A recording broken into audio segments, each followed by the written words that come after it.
اب پیارے پیغمبر کی طبیعت بہتر ہوئی ہے، اپنی فوج کو حکم دیتے ہیں اب چلنے کی تیاری کر لے، کوچ کی تیاری کر لے۔ سیدنا اسامہ بن زید اور ان کے لشکر اب جرف مقام سے تبوک کی طرف جانے کے لیے تیاری ہی کر رہے تھے۔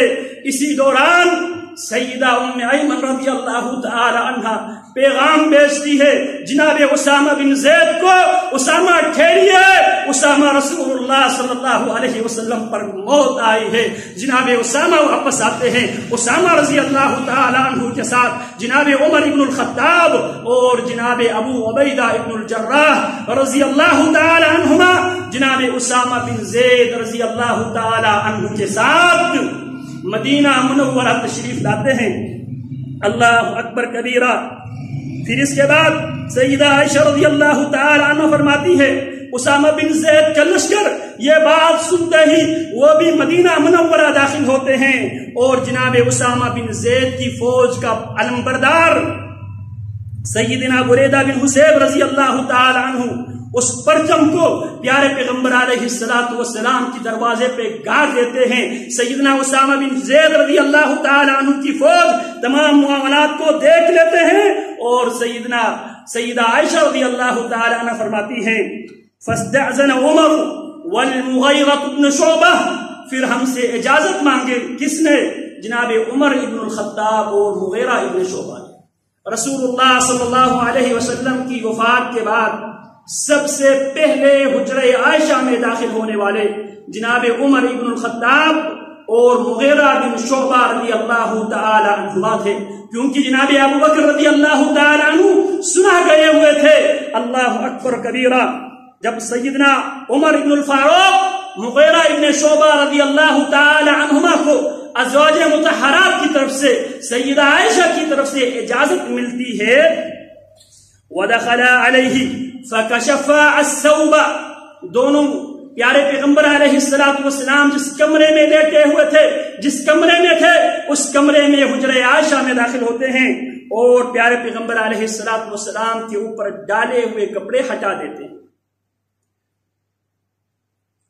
قال عمر رضی اللہ تعالی عنہ نبی اکرم صلی اللہ علیہ وسلم کو دیکھ کر فرماتے ہیں وَغَشْيَتَاهُ ما اشد غشت رسول اللہ صلی اللہ علیہ وسلم، ہائے بے ہوشی رسول اللہ صلی اللہ علیہ وسلم پر کتنی سخت قسم کی بے ہوشی آئی ہوئی ہے۔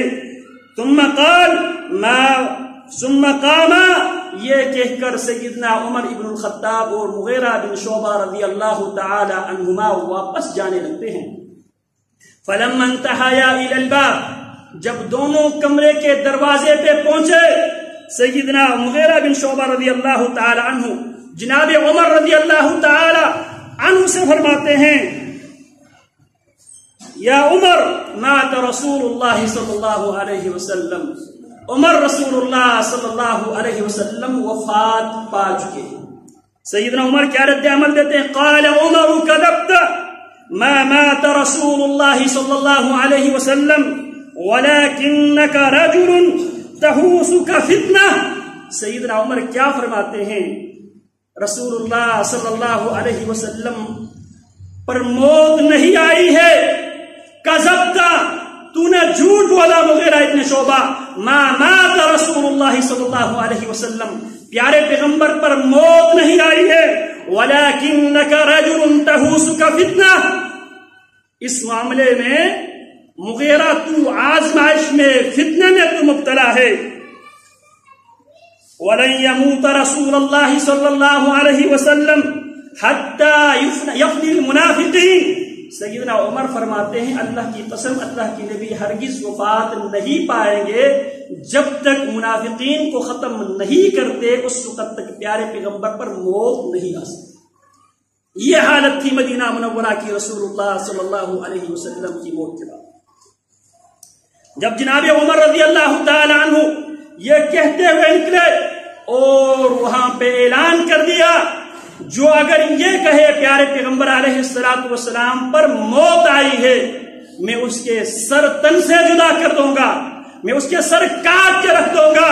جناب عمر لوگوں کو دھمکی دے رہے تھے، اللہ اکبر کبیرہ۔ اس دن اللہ رب العالمین نے 3 افراد کو ثابت قدمی عطا فرمائے، 3 افراد کو، جناب ابوبکر صدیق رضی اللہ تعالی عنہ، جناب عباس ابن عبد المطلب رضی اللہ تعالی عنہ، اور مکہ مکرمہ میں سیدنا سہیل ابن عمر رضی اللہ تعالی عنہ اجمعین۔